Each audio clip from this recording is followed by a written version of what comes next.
been using this piece of pleather taped to a round of plywood to take photos from my Etsy shop. But when I stick it back in my lab, the tape pulls off and I get this sticky residue, and it's really disgusting.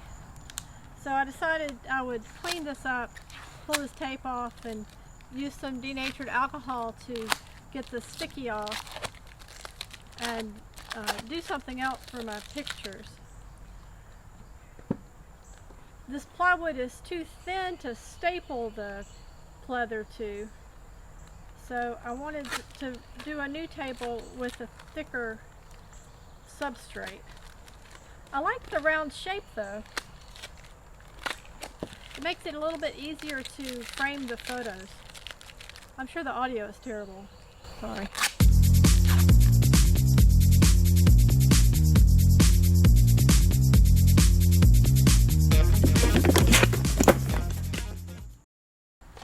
This is a piece of naugahyde or pleather that I cut that piece off to make the other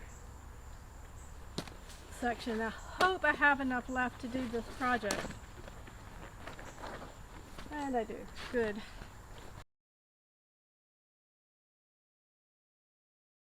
So this is the piece of wood I bought at Home Depot for this project. It's nice and thick. Part of the reason I decided to do this was because I wanted to buy a battery-powered stapler for an insulation project, and I figured as long as I had a stapler I should get some more projects that needed stapling. I used a compass to draw a cut line a few inches bigger than the tabletop.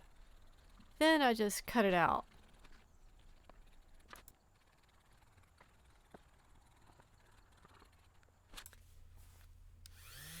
I started this project a few days ago.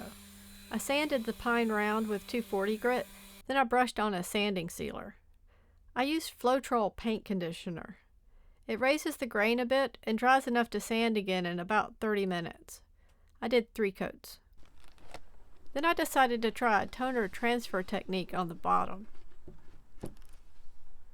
I've done toner transfer before, but this is a variation I saw on the Craftsman show. You print directly on the release paper from laser printer labels. Don't forget to mirror your image.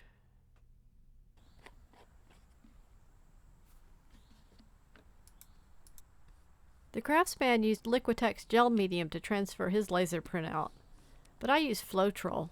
It's a lot cheaper. It's runnier, but it still works.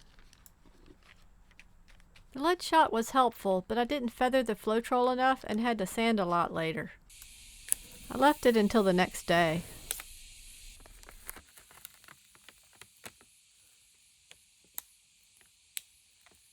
After I peeled up the bottom part, I decided it needed to dry more without the weights. Some of the writing didn't transfer, so I used an old dry transfer lettering technique. Perfect.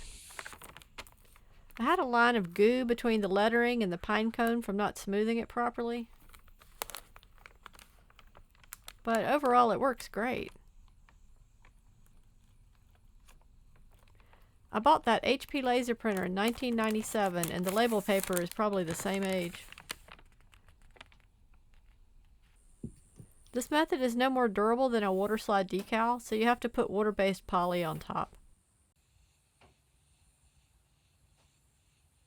So basically I finished this whole thing with clear finish so that I can cover it, which is completely not necessary. But I sort of wanted to see what it would look like, and it's not really what I want for taking photos of my wooden art because I think it would sort of detract from the sculpture. So I think this vinyl will be a little bit better.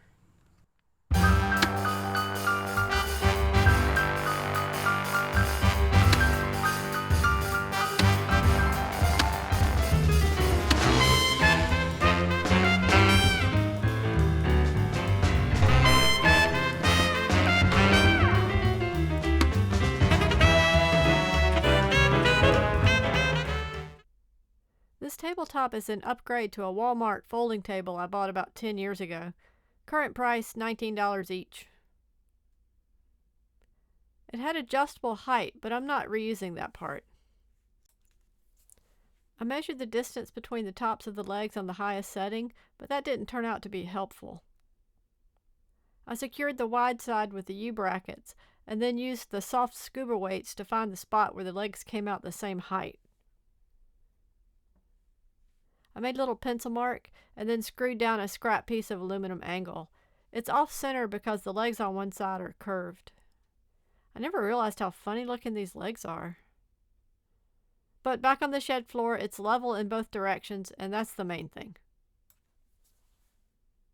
Now it needs something to control the folding motion. I have some polyester webbing and a hot knife. I use a $5 Harbor Freight soldering iron to make holes.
I accidentally left this table out in the rain, and it kind of got a little warped, and I'm curious what's inside this thing. Let's get in it and see.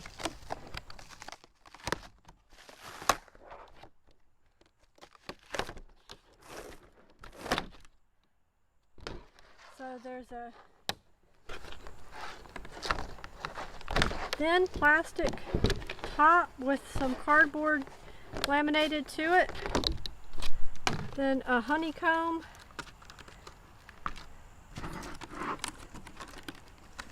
section, and a metal edge that's welded.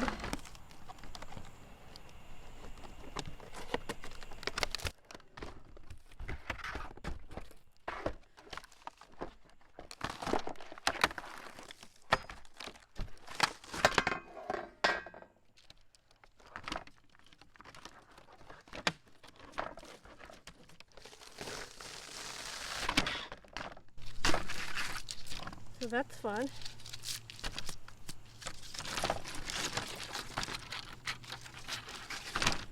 I feel like at this point it's important for me to reassure my niece Brenna that I'm going to throw this away.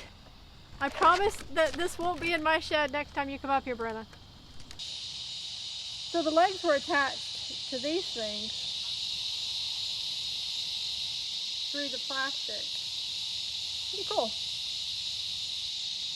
But they didn't bother cleaning it or anything. The soot from the welding is still all over it. Now it's all over me.